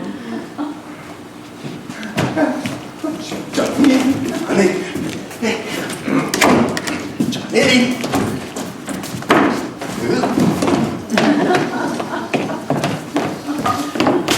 Don't do that, Mr. President. I cannot sign any proclamation without consulting my cabinet. But this must be a secret. A secret proclamation? How unusual. Yes, Japan mustn't know until it's signed. Japan? Oh, those yellow devils. I'll sign it right away. You have my word for it. I can let the cabinet know later. Yes, Mr. President, let's sign it. You wait here. A secret proclamation must be signed in secret. But at once, Mr. President. I'll have to put on my signing clothes.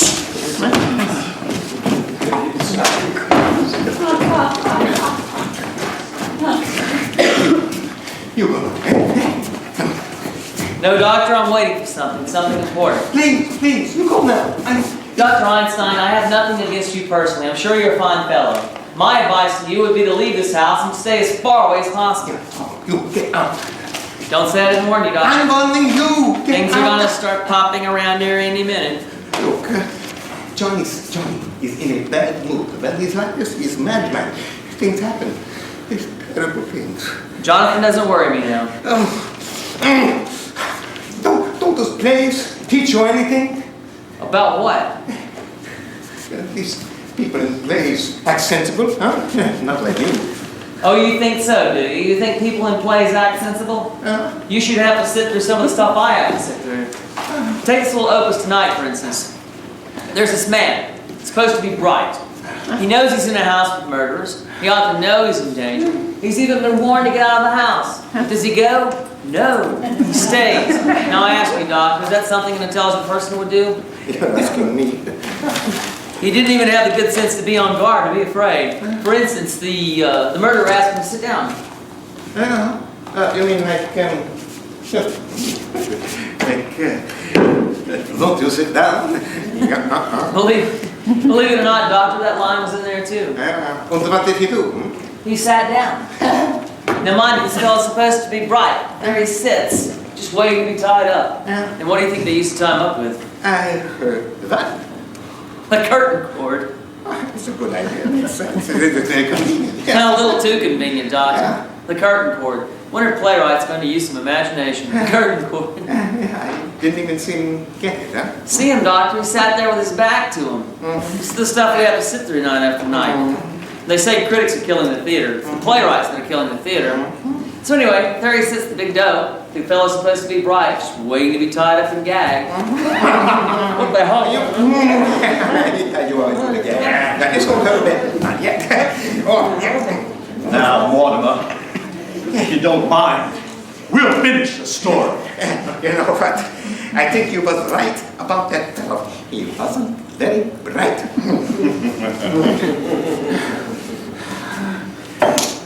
My dear Mortimer, I've been away from home for 20 years, and not once in all that time, my dear brother, were you ever out of my mind. In Melbourne one night, I dreamed of you. And then when I landed in San Francisco, I felt a strange satisfaction, knowing that once more I was in the same country as you. Now, Doctor, we go to work. Johnny, please, put it in the quick way. Yeah. Doctor, this really must be a work of art. After all, we're performing before a very distinguished critic. Johnny. Doctor. All right. You get it over.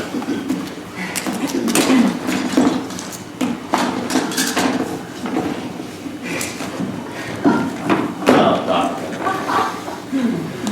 I ready for you.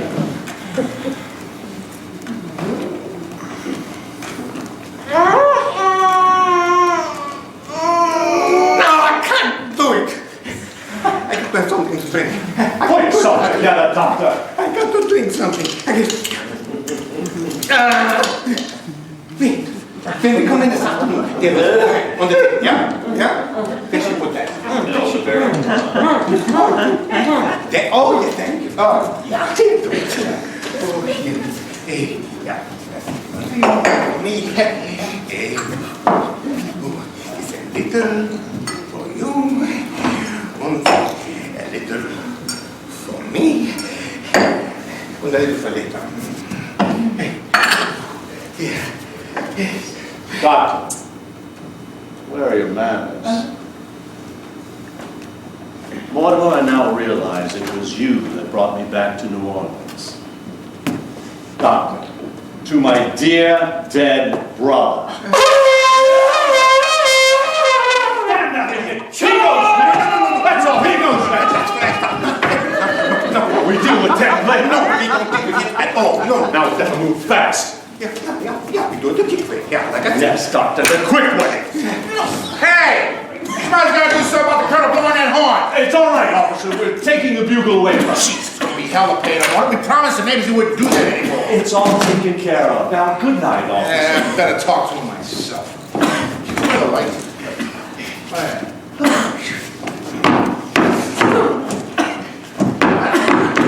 Hey! You stood me up. Waited at Cafe de Marne over an hour for you. Of course, there was more beignets for me. Hey, what happened to him, huh? He was telling us about the play he saw tonight. That's what happened to the fellow. Oh, really? Did they have that in the play you saw tonight? Gee, they could have practically stole that from the second act of my play. See, in my second act, right before... Well, no, I better begin at the beginning. See, it starts in my mother's dressing room, where I was born, only I ain't born yet, huh? Oh, yeah. Oh, look, you gotta hear the plot first. Anyway, so there she is getting made up, see? When all of a sudden, a man with a black mustache walks in the door and turns to my mother and says, "Miss Latour, will you marry me?" He doesn't know she's pregnant.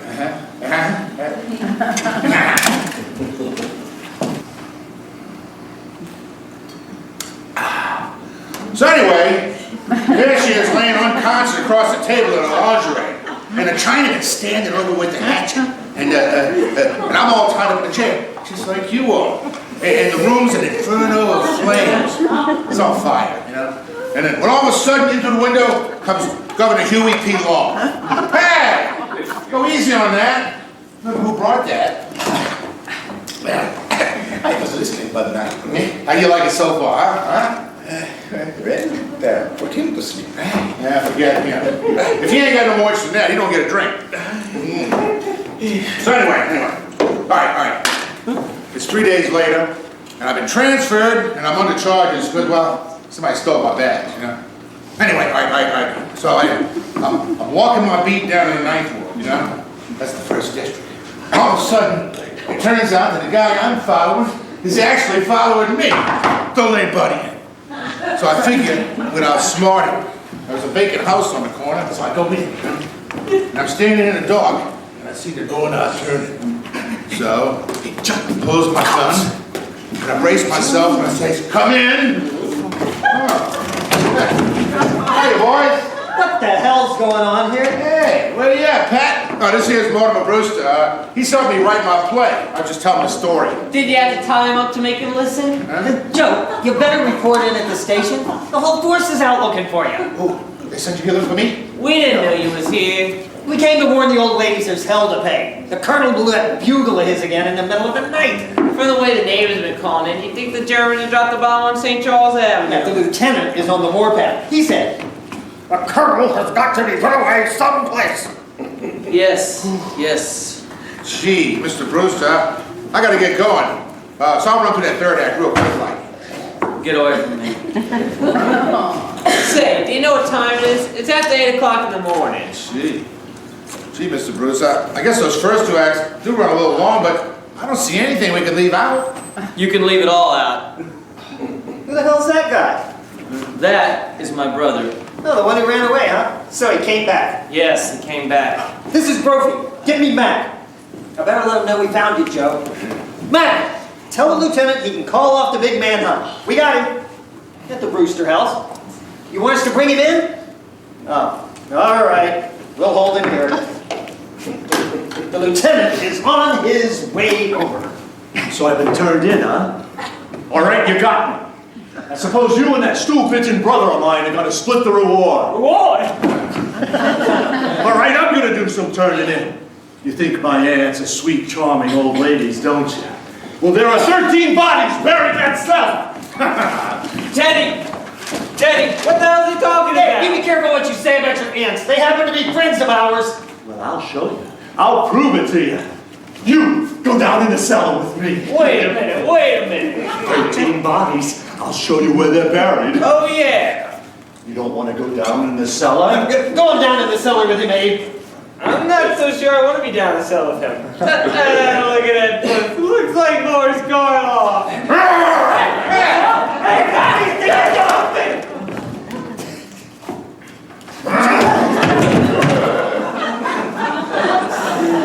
Well, what do you know about that? Oh, come in. What the hell have you been doing here? I told you I was going to handle this. Well, sir, we was just about to. What happened? Did he put up a fight? Oh, this ain't the guy that blows the bugle. This is his brother. He tried to kill Klein. All I saw is he looked like Morris Karloff. Turn him over. We kind of think he's wanted someplace. Oh, you kind of think he's wanted someplace. If you guys don't look at the circulars we hang up down in the station, at least you can read True Detective. Certainly he's wanted. In Indiana. Escaped from the prison for the criminally insane. He's a lifer. For God's sake, that's how he was described. He looked like Karloff. Was their reward mentioned? Yeah, I'll claim it. He tried to get us to go down in the cellar. He said there were 13 bodies buried down there. 13 bodies buried in the cellar, and that didn't tip you off he came out of a nut house? Yeah, I always thought he talked kind of crazy. Oh, it's Shakespeare. Where have you been all night? And you needn't bother to tell me. I've been right here, sir. I've been writing a play with Mortimer Brewster. Yeah, we're going to have plenty of time to write that play. You're suspended. Now get back and report in. Hey, Lieutenant. Would it be okay if I came by and borrowed the station typewriter? No! Get out of here! Take that guy someplace else and break him too. See what you can find out about his accomplice. The guy that helped him escape. He's wanted too. No wonder New Orleans is in the shape it's in with a police force full of flatheads like you. Falling for a story like that. 13 bodies in the cellar. But there are 13 bodies in the cellar. Who are you? I'm President Roosevelt. What the hell is this? That's the guy that blows the bugle. Good morning, Colonel. Well, Colonel, you blew your last bugle. Oh, dear me. Another yellow fever victim. No. This is a spy we caught in the White House. Will you get that guy out of here? If there's any questioning of spies, that's my department. You keep out of this. But you're forgetting, as president, I'm also head of the Secret Service. Captain, I'm Mortimer Brewster. Are you sure? Look, I need to speak with you about my brother Teddy, the one that blows the bugle. Mr. Brewster, we ain't gonna talk about that. He's got to be put away. I quite agree with you. In fact, it's all been arranged. I had these commitment papers signed by Dr. Gilchrist, our family physician. Teddy signed them himself, you see, and I've signed his next of kin. Where's he going? Mandeville. All right. I don't care where he goes, as long as it goes. Oh, he's going all right. And I want you to know those 13 bodies, I want you to know that everything that's happened around here, Teddy's responsible for it. Now, the 13 bodies... Yeah, those 13 bodies in the cellar. It ain't enough that the neighbors are all afraid of him and is disturbing the peace with that bugle. But can you imagine what would happen if that cockeyed story about 13 bodies in the cellar got around? And now we're starting a yellow fever scare. Cute, ain't it? 13 bodies. You think anyone would believe that story? Well, you never can tell. Some people are just dumb enough. You don't know what to believe sometimes. About a year ago, a crazy guy starts a murder rumor over in Covington Point subdivision. And I had to dig up a half-acre lot just to prove that it... Excuse me.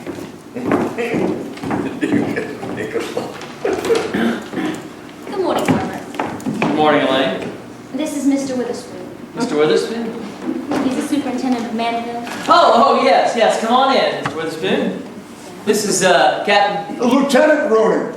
I'm glad you're here, Super, because you're taking it back with you today. Today? Well, I didn't know that. No, not today. Look, Elaine, I've got some serious business to take care of. You run along home and I'll call you up. I had no idea that it was this immediate. The papers are all signed. He goes today. Complete insubordination. You men will find I'm no mollycoddle. The President of the United States is treated like that. What is this country coming to? There's your man, Super. Excuse me, gentlemen. Mr. President, I have some good news. Your term of office is over. Is this March the 4th? Practically. Oh, let's see. Now I go on my hunting trip to Africa. Yes, I'll have to get started at... Is that man trying to move into the White House before I've even moved out? Who, Teddy? Taft! That isn't President-elect Taft, that's Mr. Witherspoon. He's going to be your guide on your hunting trip in Africa. Bully! Bully! I'll get my equipment. When safari comes, tell them to wait. Goodbye, Aunt Abby. Goodbye, Aunt Martha. I'm going to Africa. Isn't it wonderful? Good morning, darlings. Well, we have visitors. This is Lieutenant Rooney. How do you do, Lieutenant? Oh, you're nothing like the fuss budget the policemen say you are. The Lieutenant is here. Well, you know, Teddy blew his bugle again last night. Oh, we promised to speak to him about it. It's a little more serious than that, Miss Brewster. You haven't met Mr. Witherspoon. He's the superintendent of Mandeville. How do you do, Mr. Witherspoon? Oh, you've come to talk with Teddy. He's come to take him. And the police want Teddy to leave today. Oh, no. Not while we're alive. I'm sorry, Miss Brewster, but it has to be done. The papers are all signed, and he's going along with the superintendent. Well, we won't permit it. We promised to take the bugle away from him. Well, I'm sorry, ladies, but it has to be done. He's committed himself, and he's going. Well, if he's going, we're going too. You'll have to take us with him. Why not? Well, that's sweet of them to want to, but I'm afraid it's impossible. You see, we don't take sane people at Mandeville. Mr. Witherspoon, if you let us go there and live with Teddy, we'll see that Mandeville is mentioned in our wills, and for a very generous amount. Well, Lord knows we could use the money, but I'm afraid that... Now, let's be sensible about this, ladies. For instance, here I am wasting my morning when I've got serious work to do. You know there's still murders to be solved in New Orleans? Yes, there are. It ain't only his bugle blowing, and the neighbors all afraid of him, but things would just get worse. Sooner or later, we'd be put to the trouble of digging up your cellar. A cellar? Yeah, your nephew's been telling around here there are 13 bodies in your cellar. Well, there are 13 bodies in our cellar. And if you think that's the reason Teddy has to go away, well, you just come downstairs with us and we'll show you. Now, there's one, Mrs. Spinoza, who doesn't belong, and we'll have to go with you. Gentlemen. Aunties, I don't think the lieutenant wants to go down in the cellar. As a matter of fact, he was just telling us that only last year he had to dig up an entire half-acre lot. Weren't you, Lieutenant? Oh, that's right. Oh, but you wouldn't have to dig in our cellar. All the graves are marked. We put flowers on them every Sunday. Flowers? Superintendent, can't you find room for these ladies? Well, Well, you come on and we'll show you the graves. I'll take your word for it, ladies. I'm a busy man. How about it, Super? Well, they have to be committed. Well, Teddy committed himself. Can't they commit themselves? Can't they sign the papers? Why, certainly. Oh, well, if we can go with Teddy, we'll sign the papers. Where are they? Yes, where are they? He's coming around, Lieutenant. Oh, good morning, Mr. Klein. Oh, hi, Mr. Klein. Are you here, too? Yeah, Brophy and me have got your other nephew out in the kitchen. Well, sign them up, Superintendent. I want to get this all cleaned up. 13 bodies. You right there, Aunt Abby.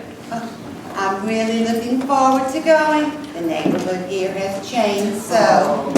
Just think, a real front lawn again.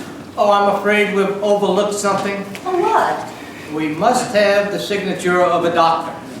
Dr. Einstein, come over here just a minute. We'd like to have your signature on some paper. Please, I must... No, come on over, come on over. You know, one time last night I thought Dr. Einstein was going to operate on me. Let's come on over, doctor. Sign right here on the paper. Were you leaving, Doctor? Yeah, I think I must be going, yeah. Oh, aren't you leaving with Jonathan? No, I think we're going to different places, yeah. And here. Hello, Mac. Rudy, we picked up that guy that's wanted in Indiana. Now, there's a description of his accomplice. It's right on the desk there. Read it to me. Yeah, about 54 years old, 6'1", gray hair, blue eyes, 180 pounds, talks with a German accent, poses as a doctor. Thanks, Mac. It's okay, Lieutenant. The doctor just completed the signatures. Well, thanks, Doc. You're really doing you all a disservice. So long with your... Now, Mr. Brewster, you should sign this next to Ken. Oh, of course. Right here?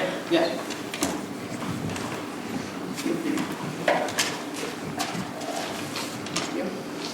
So that makes everything complete, everything legal? Yes. Well, Andy's now you're safe. Now, ladies, when do you plan to start? Mr. Witherspoon, why don't you go upstairs and tell Teddy what he can take along? Upstairs? I'll show you, Mr. Witherspoon. Oh, no, Water, but we want to talk to you. Yes, Mr. Witherspoon, just upstairs and turn to the left.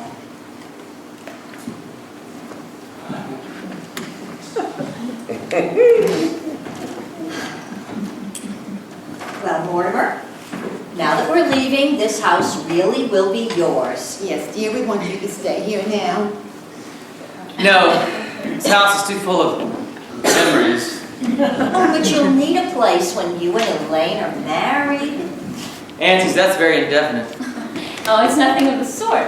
Mortimer and I are going to be married right away. Mortimer, we're really very worried about something. You're going to be fine at Vanderbilt. Oh, no, we're very happy about that. It's just, we don't want anything to go wrong. Will they investigate those signatures? Don't worry, they're not going to look up Dr. Einstein. It's not his signature we're worried about, dear. It's yours. You see, you signed as next of kin. Well, of course, why not?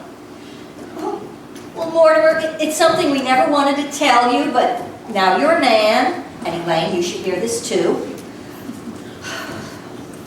You see, Mortimer, you're not really a Brewster. You see, your mother came to us as a cook and you were born about 3 months afterwards, and she was such a sweet woman and such a good cook that Brother married her. I'm not really a Brewster. Oh, please don't feel badly about it. And it won't make any difference to you, will it, Elaine? Did you hear that, Elaine? You understand? I'm a bastard. Well,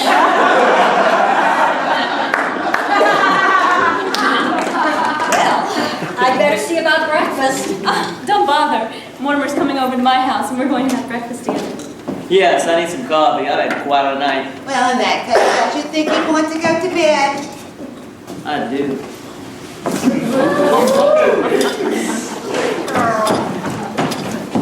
One moment with a spoon. Here, take this.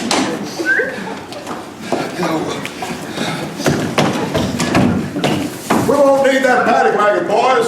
My car's out front. Oh, well, Jonathan, are you leaving? Yeah, he's going back to Indiana. There's some people there want to take care of him for the rest of his life. Come on. Well, it's nice to know you have someplace to go, Jonathan.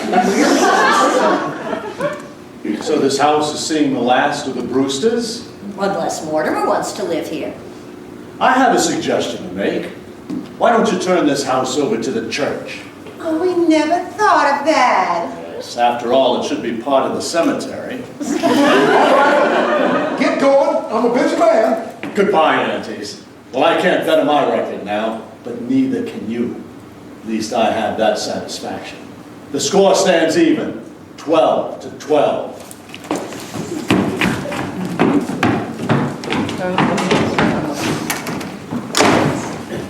Jonathan was always such a mean little boy. Never could stand to let anybody get ahead of him. I wish there was some way we could show him he wasn't so smart.